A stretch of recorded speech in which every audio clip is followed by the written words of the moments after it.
Hello racing fans, and a warm welcome to our Gallop TV preview show for this Thursday. It's the 7th of March.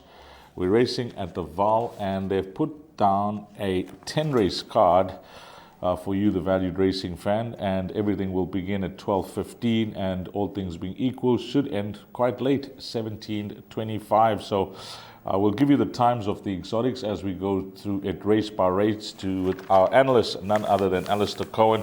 And before we start on the show, I haven't chatted to Alistair for a while. I must compliment you guys down in the Cape, Alistair, because it was, I used to call it the sizzling summer season. I don't know what it's called now, but whatever it is called, over the last 4 months, we have been entertained with some great action from that part of the world. So well done with that. Thank you so much, Deez. Yeah, lovely to be working with you again. The racing renaissance, the Cape Summer was unbelievable. Lovely to be part of it. First Cape Summer that I've really sunk my teeth into. I mean, the fleeting visits that I've made in the past and stepping in to do a couple of meetings in the past was one thing, but to actually be part of it all, watching it unfold and working with the high profile and high quality professionals that we were able to work with to get the show on the road was great. And I can already tell you that plans are afoot to grow and to build on that when we get round to it next season. So really looking forward to it, Deez. But all eyes currently on Joburg. We 2 legs down of the Triple Crown of Hollywoodbets Triple Tiara. Give Me Another was sensational again on Saturday. It sounds like the option is going to be taken to go with the Empress Club Stakes, the Princess Charlene Empress Club Stakes, which is at the start of April, as opposed to going for the Grade 2 South African Oaks. So to keep her in Grade 1 company, she's shown her mettle. She was absolutely brilliant again. One thing I will say, the Durban season is going to be unreal, These. I cannot wait for it, because to be fair, the HF Oppenheimer Horse Chestnut Stakes was a teaser. It was probably the strongest Horse Chestnut Stakes that I've seen. But there were obviously 1 or 2 names that weren't there. Could you imagine throwing See It Again into the mix and various other names that will be down in Durban for the season? This winter season, this champion season is going to be unreal. Yeah, especially with the younger horses, the 2-year-olds clashing from different provinces, the 3-year-olds trying to match their form from the respective provinces. And Alistair alluded to, there are some older horses that will throw their name into the hat when it comes to those big feature races. Okay, race number 1, it's the Work Riders Maiden Plate for fillies and mares, 1,200 meters a trip. At the time of recording, as always, Alistair will give you some betting moves and horses in single figures. Race number 1, horse number 3 has been backed. Hollywoodbets 16-1 into 12-1. Number 4, 33-1 into 12-1. So take note of betting support for both those runners. 5 into 4-1. Also, money for number 6, more than all that's been backed into 6-1. Number 12 into 16-1 from 20-1. Number 13 is trading at 5-1. And we have a favorite that, has separated itself from the balance of the market at around 5-2, and that's Northern Kitten for a very informed stable, and we keep mentioning it. I think we've been mentioning this for the last 3 months or so, the stable of Fabian Habib. This race doesn't form part of the exotics, but if you want to bank some cash in race number 1 to invest later on, what type of bet would you suggest here? Deez, I'm shopping around everywhere, because obviously the favourite number 14, Northern Kitten, makes a lot of appeal with one of the most accomplished road riders on the half up for, as you say, a banging form yard.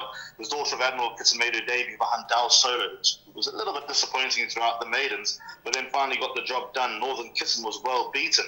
But I was very interested when going through the card, and I had a look at this daughter of Admiral Kitten's pedigree, and there's absolutely no pedigree to go on for number 14, Northern Kitten. But has she just found the right landing spot to get up the maiden? She probably has. When you can make a case for number 5, Lady Greensleeves, a 17-start maiden, and number 8, Together Again, a 22-start maiden, then you know that you really are testing the depth of the field. Number 1, Ice Cap, I suppose, also has to be respected with Kelsey Mayhew Munga taking the ride for her father, Craig Mayhew. The Mungas will be heading back after Saturday's race meeting at Turfentine, so they'll be going back to Canada. So this will be the last chance that Kelsey has to ride for her father. So number 1, Ice Cap, I suppose, also has a chance. The rail configuration always important to the Vaal. The way that it's set up, the high number draws will probably be more beneficial. And that just plays into the chance of number 14, Northern Kitten. So I think that she'll win just by the pure depth of the field, or the lack thereof. Number 1, Ice Cap, possibly to chase her home. I wouldn't get too carried away with being clever here. I'd just take swingers 1 and 14. 1 in 14, the swingers, but just reading in between the lines, Alistair does like number 14. So if you're playing trifectas and quartets, maybe take a chance, banker, and play wide for that second, third, and fourth position. And you find the roughie, well, you've seen some dividends of late, even though the favorites are winning, they are paying exceptionally well. Race number 2 is the Barport. It's over 1,200 meters, a maiden juvenile plate. Lots of unknowns here in the first leg of the Barport, but there are some race runners that maybe Alistair can touch on the form. At the time of recording, well, let's go into number 1 is a scratching. Number 2 at 7-2, Alistair. Number 3 at 5-1. There is a 12-10 shot here, and that is the 2-year-old son of Vercingetorix, Taxi to the Moon for Kestrom Investments. Then number 9 at 5-1, and it is double figures the balance. Yeah, that is what it is. Double figures the balance.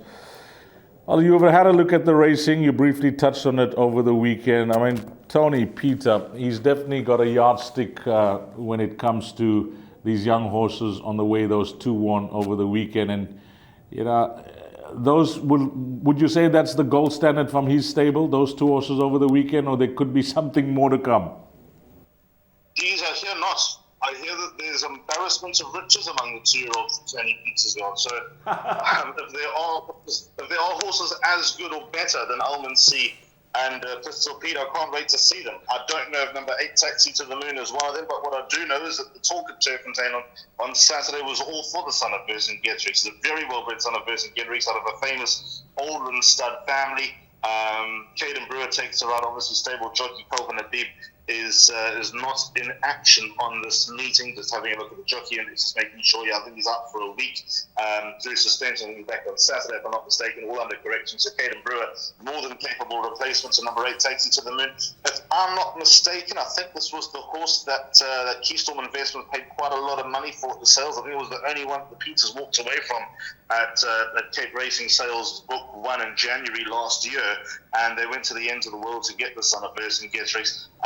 And the talk is red hot for him, and obviously the market suggests that as well. Just from what I've heard, he'll be very, very close to a hard horse to beat, and knowing how the Peters can get them ripe and ready, whether they've had a few starts or not, I'd certainly respect that talk and that encouragement behind him.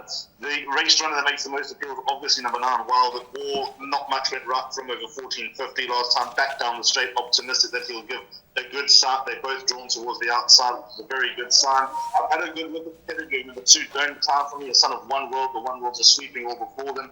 That is of interest. We know that Sean Terry can get them ready as well. The mother, Mardel Sir, was a 2-time winner from 19 starts, trained by Chesney Bunzale. She was particularly good as a 2-year-old. She didn't really train on, so that genetically might feed on to number 2, Don't Cloud for me.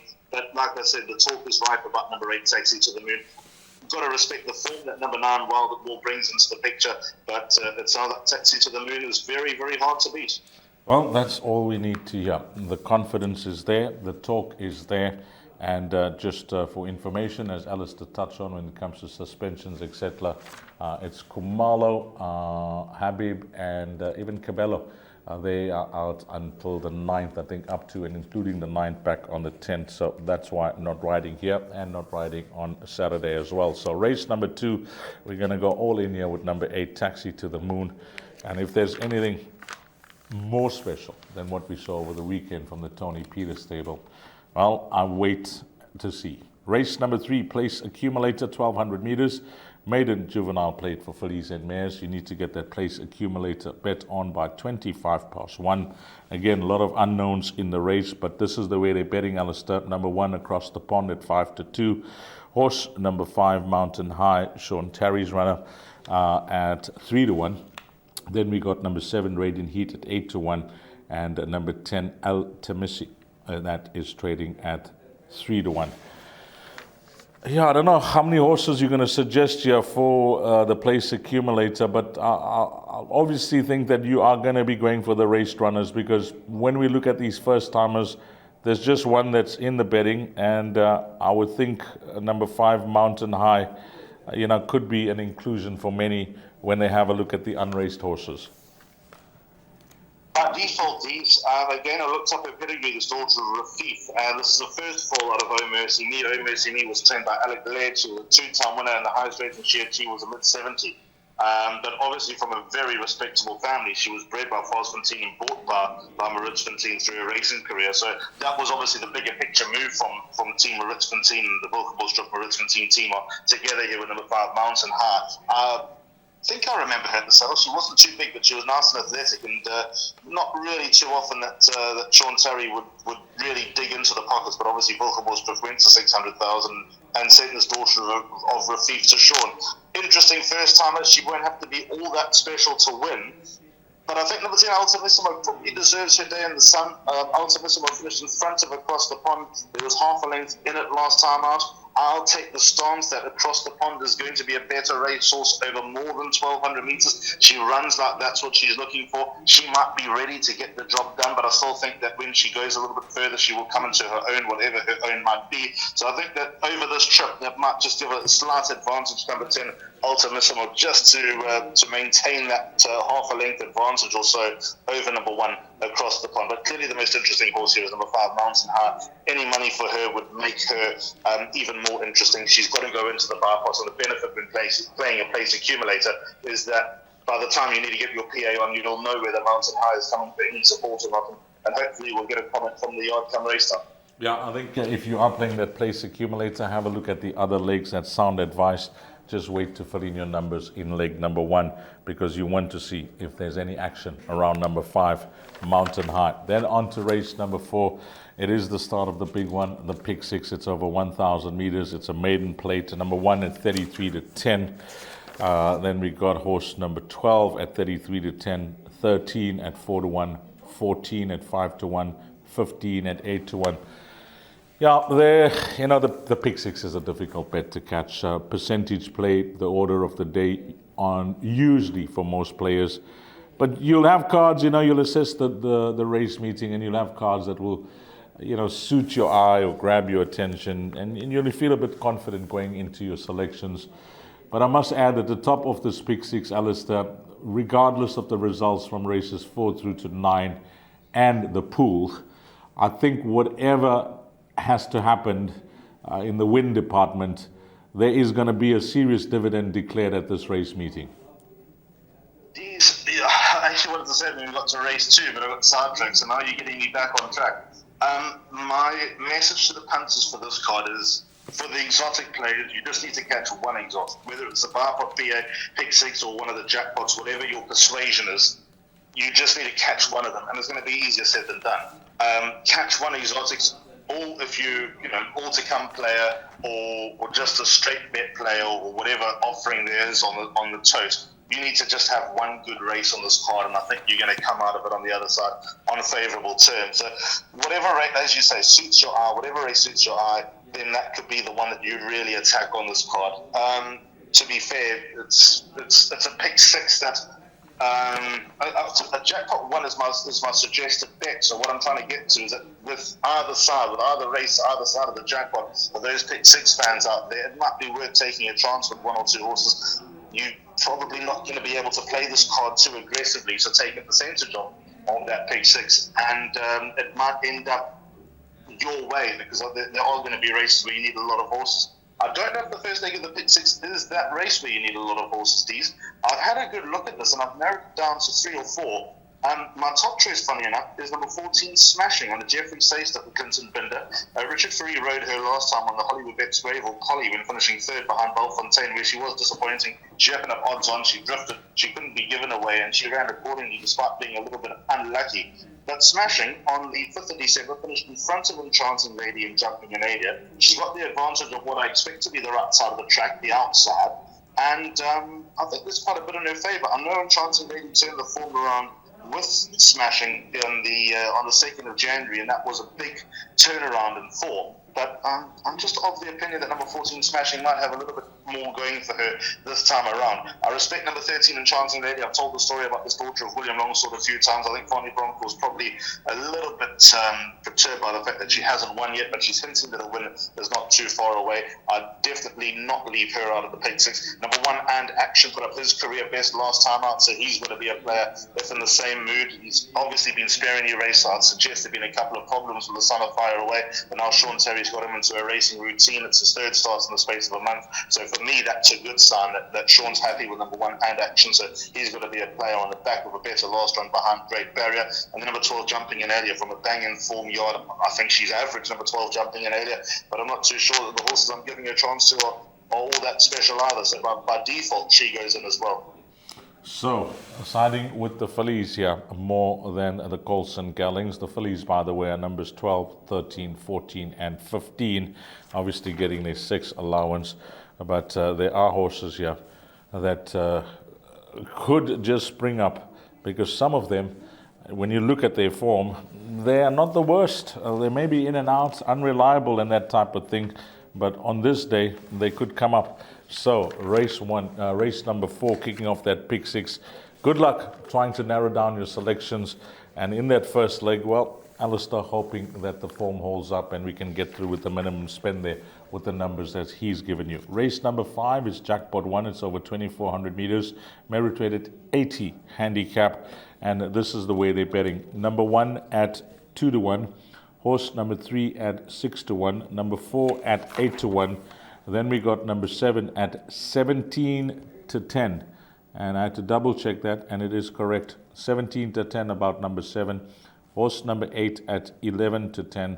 9 is a scratching, and we'll have 9 runners go to post at the time of recording. That's the 9. We'll see how many go to post come race time. This horse, a positive attitude, got the better of your Soldier last time out, Alistair, but can he go back to back? I think he can, Dees. I'm surprised to hear Fascinianori 17-10, because I'm going to use my Soldier as a little bit of a line here. Fascinianori obviously gets the benefit of a very useful 1.5 kilo claim from James de Harbour. He's well ahead of the curve as James, so hopefully he can keep that up. The deep draw's not ideal, but there's a lot of backstraight to work with. But using my Soldier as a bit of a line here, number 1, Positive Attitude, I think is probably overpriced in comparison to Fascinianori. If you have a look at their last run on the 8th of February, Fascinianori does have a useful swing at the weights to turn around the half a length beating. Of course, Fascinianori actually crossed the line second, but was demoted to third after an objection by the stops. But if you go back to the run where Banner Bridge finished in front of Fascinianori and found it was a lot of Pierce Strait and Magic, I like to believe Positive Attitude, they absolutely walked. I don't think they're going to go that slowly this time around. And I think with a better pace, Positive Attitude is by default going to be a better chance. I think he's probably a better stayer than number 7, Fascinianori. So I think that the market is skewed. Jackpot 1, as mentioned, is my suggested bet. Both of them are in, as is number 3, Namakwa Blossom. I give this filly a big chance. She's back home at the Vaal. I know her last run was at the Vaal, but that was over 2,000 metres. For me, a distance a little bit short of her best. Her record over this trip reads 8 starts for 7 places. She's yet to win over this distance, but she's got a good draw. Lucky Hudalakis, if he's watching this, will probably send me a message and curse me. But Lucky at the Vaal is different division. And number 3, Namakwa Blossom, I think is overdue her next win. So they're the 3 horses that I'm working around. But I think if there is a moneymaker in this race, it's number 3, Namakwa Blossom. I just want to ask you about one horse here, and we don't want to labor the point because it's always copy and paste with the same comments when it comes to ratings, etc. when we speak about number 4 out of your league. But that last start was a much better run, Alistair. When he wasn't setting the pace for his younger brother Zeus, exactly yes. Right. Better run behind Prime Example, back in a handicap now because last time was in the middle stakes. It's the first run in a handicap since September. I don't know what to make of number 4 out of your league. I mean, we talk about Banner Bridge being a soldier. This is another soldier, and he's a soldier for a different reason, and that he's been the sacrificial lamb for his stable companion and his younger brother a lot of the time. So this time around, I think that he's that maybe greed is on his side, and it's all for number 4 out of your league. he's not a horse that I can trust, but I don't see him being all that far away. If he does remember the original Out of Your League, the horse that won the South African Derby under Raymond Danielson during COVID, he'll put this field to the sword, but he's clearly not the same horse. Okay, some numbers there for Alistair, and he's managed to narrow things down nicely there for us. Maybe numbers 1, 3, and 7 could go. And speaking about Zeus, well, it was carded to race at Hollywoodbets Greyville, raced it in stand-up, and has taken his place at the Big T over the weekend. So race number 6, 1600 meters, fillies and mares, 78 handicap. How are they betting here? Number 2 at 7 to 1, number 3 at 4 to 1, 4 at 6 to 1, 5 at 8 to 1, number 7 at 4 to 1. A Place in the Sun, Brett Crawford's runner, is trading at 5 to 2. And as I mentioned, with Cabello being suspended, Sean Veal's in town to ride for the Crawford yard, and it's double figures the balance.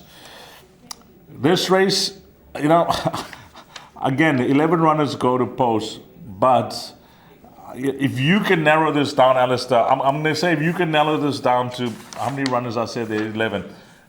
If you can narrow this down to 5 runners, you're a winner. I've done better these. I've narrowed it down to 4. Beautiful. Narrowed down to 4. Those are 3, 4, 7, and 8. The broad top choice.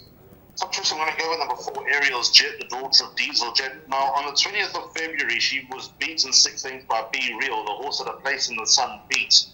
But hear me out. There are a number of reasons why I think Ariel's Jet can go very well here. This is complete conjecture, so it's absolute rubbish. It probably is absolute rubbish, but there is an inkling in my head that Erico Verdenese's stallion Diesel Jet, if you have a look at them all, they're very, very, very good down the Vaal Straight. In fact, they are lengths better down the Vaal Straight than anywhere else. Those are just pure statistics and observations. Now, Ariel's Jet, the only twice that she's been down the straight, the only twice that she's been to the Vaal, she won and ran 3rd. Both of those down the Vaal Straight, one of them over a mile, and she won very nicely over a mile, beating a very moderate maiden in the form of United We Stand. She followed up with a 4th behind My Soulmate, who's now rated 115. Her penultimate start, she was well beaten by Vitblitz, a horse who's rated nearly 100, I think. So she's run with a lot better than anything else in this race. She needed her last run. She was entitled to need her last run over after 3 months off. She's back to what I think will be familiar territory. Ryan Longer takes her out. We've lost visit to the Vaal for a while for Ryan. So number 4, Ariel's Jet, is my top selection, but like I said, it's pure observations and conjecture and probably rubbish for the case that I'm making for number 4, Ariel's Jet. My backup, number 3, October Fair. I think that she's probably a little bit of an underachiever, the well-bred daughter of Silvano, but she too's been sparingly raced, been stop-start throughout her career. The last stop was a good one behind Mighty Goddess when the pace was on, and she closed in over the closing stages to finish 2.5 lengths behind a bang and form horse. Serena Moodley is back on board as daughter of Silvano. If she handles the Vaal Straight, which is obviously a very specialist course, then she could be very dangerous indeed. Flamboyant Flyer local debut was a good one. She has every chance of backing that up and confirming that. Trent Mayhew takes her out for his father, Craig. And number 8, A Place in the Sun, warrants huge respect. I don't know if she's got the run style to be most effective down the Vaal Straight. I had a word to Sean Veal at Hollywoodbets Kenilworth on Tuesday. I said, Sean went last week at the Vaal. He said, I think as an apprentice, and he was an apprentice in the mid-2000s was Sean. So I don't know if he probably forgot a couple of dates in between, but judging by Sean's recommendation, probably been about 15 years since he was last at the Vaal, and he's going to get down to the starting, so he's going to look up, he's not going to see a finish line a mile away. So I hope that doesn't play into his mind. But 8, A Place in the Sun, huge respect as well. She's coming to her own. She's running nicely, and she ought not to be far away just with her consistency. So those are your numbers there for Alistair. 3, 4, 7, and 8 are the numbers I've jotted down that he's spoken about. Race number 6, and those are the 4 numbers. Boom, that helps. It's a big help there in race number 6. Jackpot 2 begins in race number 7. So if you're a jackpot player, so don't be caught napping, or don't go early. If you want to, you can. Why not? But remember, it starts in race number 7. 15:45. It's over 1,500 meters, merit-rated 80 handicap. Number 1, fully loaded, is at 5 to 1. Horse number 3, Bob's Your Uncle, at 8 to 1. 4, Royal Edition, is at 6 to 1. Then we got 7, Whirly Whirly, at 7 to 1.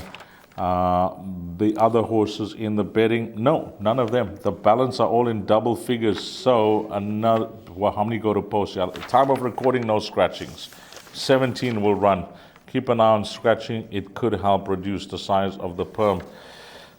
This race, if you get this quartet, listen to me guys, racing fans, try and get this quartet minimizing position 1 and 2, and then just go wide position 3 and 4, and then hope that your roughie arrives. Take a percentage off. This is a quartet you want to catch. There's 2 quartets on the day that I'm suggesting. Race 4 and race number 10, I think it was. Race 4 and race 10, yeah. Those are the 2 quartets that I would say if you can get those 2 quartets, boom. Even race number 9 as well. Races 7, 9, and 10 are the 3 races that I'm aiming to play quartets in. This race,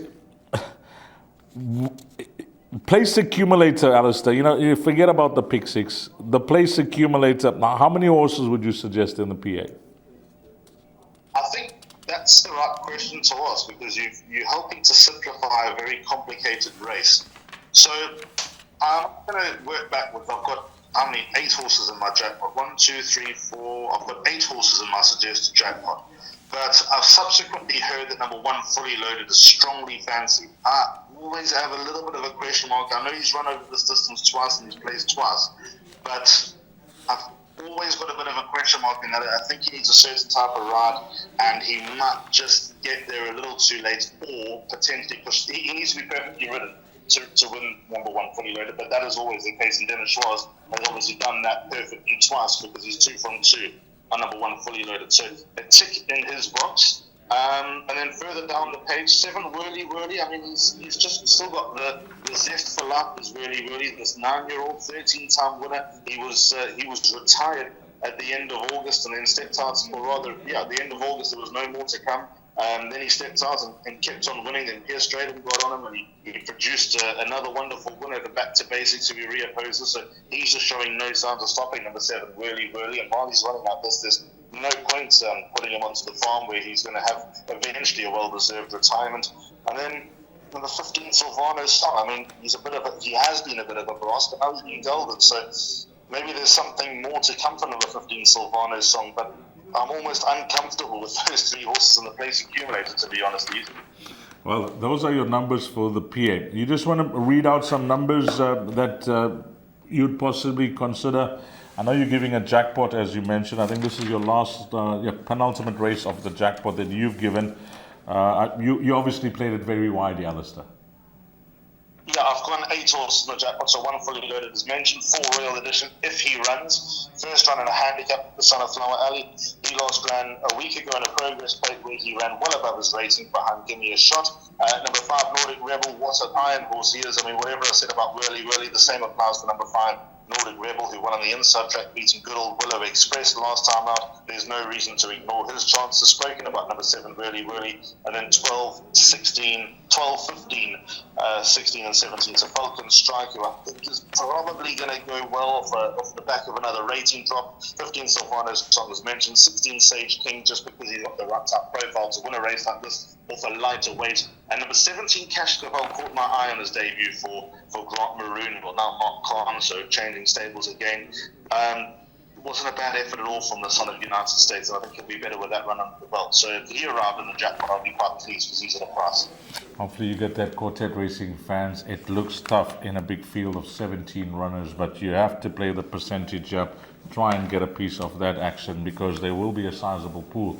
The bigger the field, the more the spend, and we will see what that quartet pays in race number 7. Race number 8, it's a fillies and mares 88 handicap. It's over 1,200 meters. How are they betting here? Number 1 at 5 to 1, 3 at 4 to 1, 5 at 4 to 1, 6 at 5 to 1. Then we got number 8 at 6 to 1 and 9 at 9 to 2. The way this horse won first up on debut, Brett Warren's runner, I had to keep interested because she found the betting support. We know, Brett Warren's relationship with Gavin over the years. Well, this one did race in the Verna Silk, so that's obvious. But he's had a lot of success for Brett over the years, Gavin. And That was an excellent win from this horse. First up, Alistair, over 1160. There is an added winner from that form line, just enhancing that form. Beside Bob, I think it was Mark Khan's runner, Sea Shanty. And well done to Mark, having his first winner over the weekend. Sea Shanty's come out to win from there. So I just wanted to keep an eye on that form line and see how it works. And with that horse coming to win over the weekend, if you like this horse and you think that against this type of field there's more to come from her, she's the type of horse that wouldn't surprise me to go back-to-back here, Alistair. Not at all, Dees.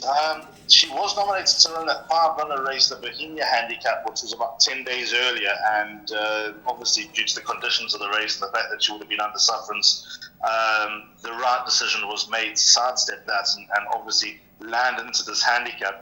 At the time, I was a little bit worried about how the level of form would work out, because Bob, as we know, was a bit of a struggling maiden. Sea Shanty's come and enhance that, as you say.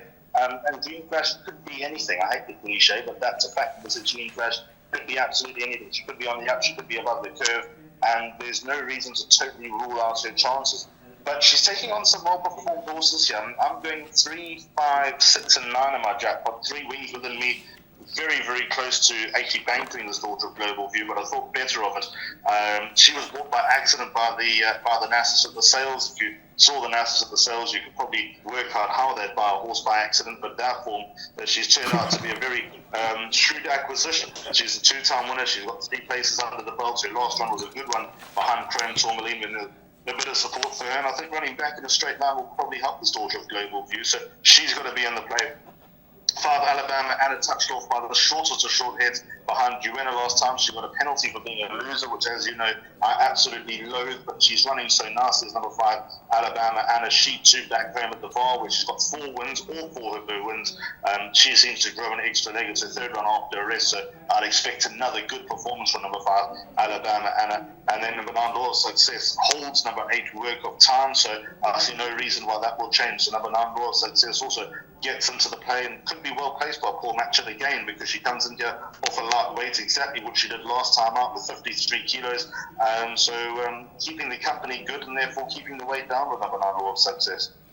Okay, those are your numbers 3, 5, 6, and 9. And Alistair brings up a point that I really love chatting about, because I used to bid spot when it initially started off. I loved it, absolutely loved it. And when he says you can buy horses by default, wow, do I have stories? Just observing as a bid spotter. Race number 8. Those are the horses, 3, 5, 6, and 9. Let's go on to race number 9. And this is one of the quartets. I mentioned earlier on race 7, well, races 9 and 10. This race, 1,200 meters. Firstly, let me give you the betting, Alistair, just to paint the picture. Number 3 is at 6-1. Horse number 11, Duke of Rock. There's some money there. 4-1 into 3-1. And guess what? The balance are all in double figures. So over to you, brother. When you gave the 3 races for a quartet, race 7 I was happy to have a stab at. Race 10 I don't mind having a stab at, but this race I've got no idea. The reason why I didn't set a big 6 was because of this race. Everything's got a chance. Nothing can be totally ruled out. I'll tell you, the horse that actually makes a little bit of appeal to me is number 19, Open Highway. First run in Joburg was good when finishing 4th behind Duke of Rock. Was drawn on the right side of the track, so maybe that put him a little bit closer. Ryan Munger's back on board. This time it looks like he's drawn on the wrong side of the track, but by race 9 we'll know exactly whether that's conjecture or not. I think that the Duke of Rock form from the 17th of February is worth having a look at. Duke of Rock finished in front of Open Highway, who finished in front of Max the Otter. Max the Otter by default's got to be worth another chance or 2, because he came to Joburg, won, maintained his form until a disappointing last run. Don't know what the reason was for that for number 12, Max the Otter, but I think Open Highway with the extra, how long? The nearly 3 weeks to acclimatise, get used to the surroundings, recover from the run at Turfentine. Obviously started life on the half out where he looked okay, went to Cape Town, did all right. But maybe coming back to more familiar surroundings. Obviously he was based at the Vaal with Ashley Fortune. Number 19, Open Highway, might be worth a little bit of a stab. I've just got an inkling that he'll run well, but it's very hard to rule anything out. Kinshin Shah, that's been a that was a very hard horse to follow as a maiden. He finally got the job done beating San Simon. San Simon, ironically, is not too bad. Kinshin Shah was tested against a far better quality opposition last time up. Only beat one horse home. Still 6.5 lengths behind Time for Hawkins. Apples for apples, I'd anticipate that run is good enough to put number 5, Kinshin Shah, into the picture. He's drawn on what could be the right side of the track. 2 was target. Last run was bad. Take that run out of the picture, he'd probably be tipped on top. But these are all horses that I'm working around. 11 Duke of Rock, all the respect in the world for him. Yeah, maybe that's one even. There are obviously others that need to be respected, but maybe those are the runners to work around. So just to recap, and also number 3, Siberian Steel. Sorry, so 2, Water Tiger, 3, Siberian Steel, 5, Kinshin Shah, 11 Duke of Rock, 12, Max Theater, and 19, Open Highway. You know, in a field of 20 to have 6 horses batting for me in a concept would probably be stupid. It is stupid, but those are the horses that make it feel to me as definite inclusions.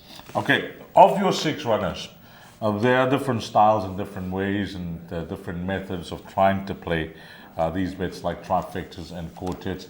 But there'll be somebody out there that say, you know, all I want is a roving banker. I just want a roving banker, and I'm going to take a chance and play as number of horses as possible around the roving banker. Just go to the tote window or play it on your device, whatever amount you are going to be given. There is fractional betting. You'll get a ticket to the percentage of the amount that you want to spend. So there's somebody out there that just said, Alistair, you know, forget it. We know it's a tough race, but all we want from you is a roving banker from your 6 runners. Which horse would you choose? I'm torn between 2 and 5 Ds. I'm going to go 5, Kinshin Shah. 5 is the roving bank for Alistair Cohn. All we want now is for that horse to finish in the top 4, and you can work around the balance of those numbers. Hopefully, you pick the right horses from the 20 that go to post. Race number 10, 1,200 meters, fillies and mares, 76 handicap. Yep, how do we close things off? Well, it's either you in the green, which is the profit, or you in the red and you wanting to try. Just try to get something back for the day and maybe go back into the green. But this is the way they're betting. Number 3 at 8-1. Horse number 6 at 5-1. Number 7 at 4-1. And then it is double figures the balance. Yes, it is. By the way, numbers 5 and 9 are scratched, Alistair. So from a field of 20, it's 18 at the time of recording.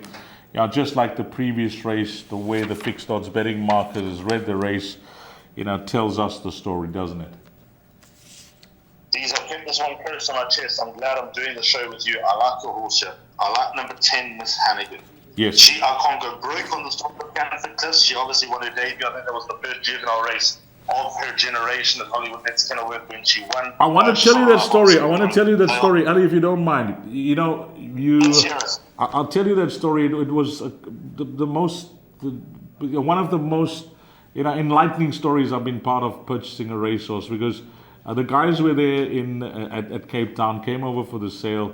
The intention was, you know, just to have a look around and if anything comes our way. Anyway, Dylan Chinsami ended up getting about 4 or 5 runners, but this was one of the runners where, you know, Garrett really liked because of the gallop, etc. And if I'm not mistaken, it was 4 weeks or 5 weeks. It must have been 4 weeks. 4 weeks later, she was a winner. Unbelievable. That's how readied up she was. You know, coming into that ready to run. Ridgemont Highlands, obviously, but within 4 weeks, the boys got their money back. I think it was. It was just an amazing story.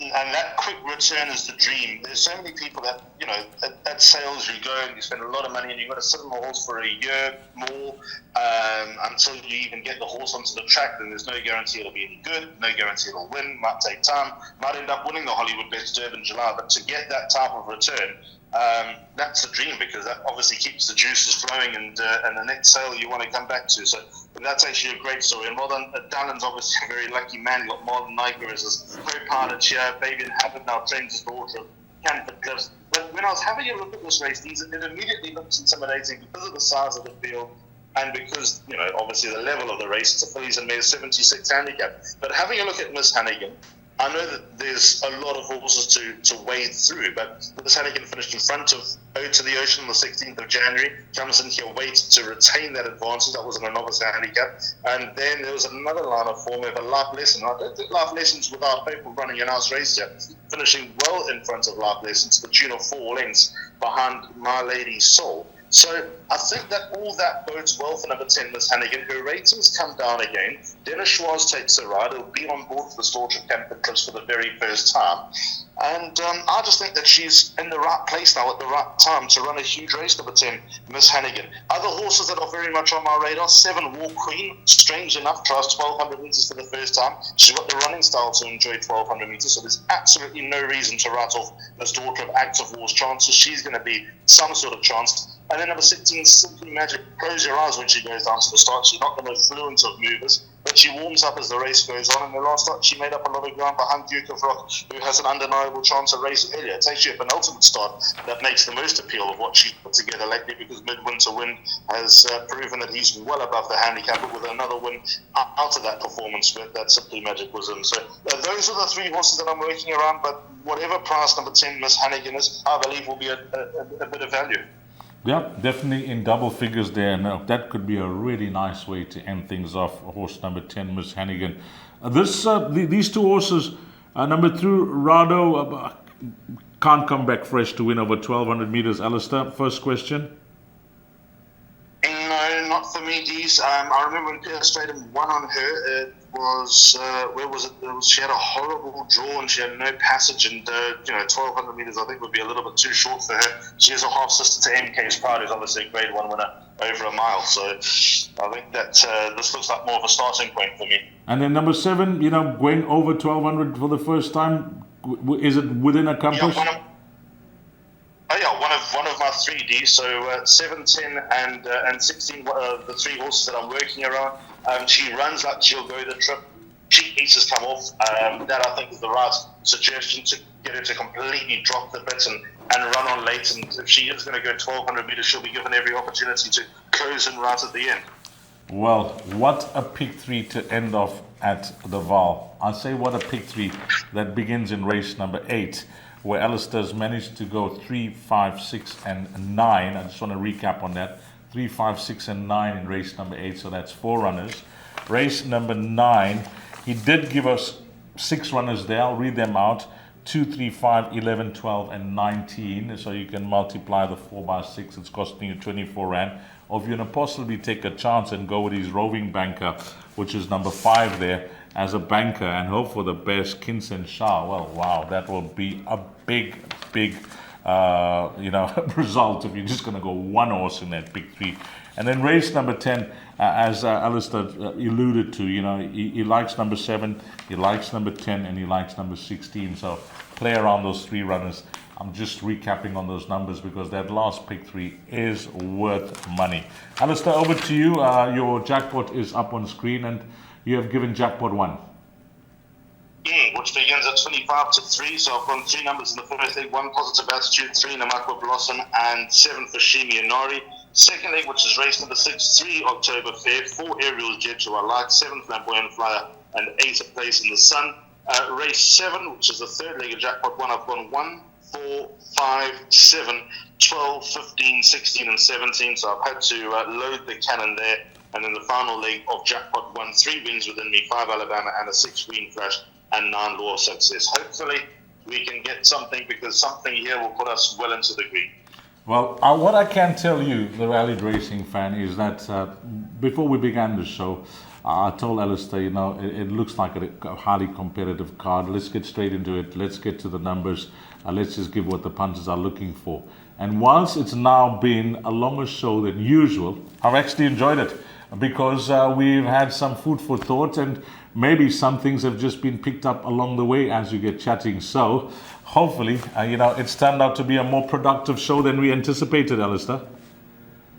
Geez, that's going to be my parting shot, so maybe we're on the same wavelength. I didn't enjoy studying this card. I don't think too many would, because of how it looks, but at least we've had fun for the last 40 or so minutes going through this. I've actually really enjoyed it, and Yeah, hopefully as we've gone along, we have picked up on a couple of things. But yeah, that was great fun. Win, lose or draw, at least I'm smiling at the end of this preview. Yeah, and the most important thing is that we want things to fall into place. And that is why Alistair Cohen is here, to give you a guide, to create that skeleton for you to add on, subtract to his numbers, and hopefully that jackpot falls into place and some of those quartets are bang on the button. Thank you, Alistair Cohen, for your time. Much appreciated. Thanks, Steve. Always a pleasure. Keep well. Looking forward to Saturday. Well, on behalf of the Gallop TV team, Alistair Cohen, myself, Dees Dianan, at the Vaal on this Thursday, 10 races carded, some big fields, highly competitive racing. To you, the valued racing fan, hopefully it turns out to be a blast. Find all the winners and it turns out to be a successful, profitable day's racing for you. From myself, Dees Dianan, until we meet again, you take care. Salani Ashley.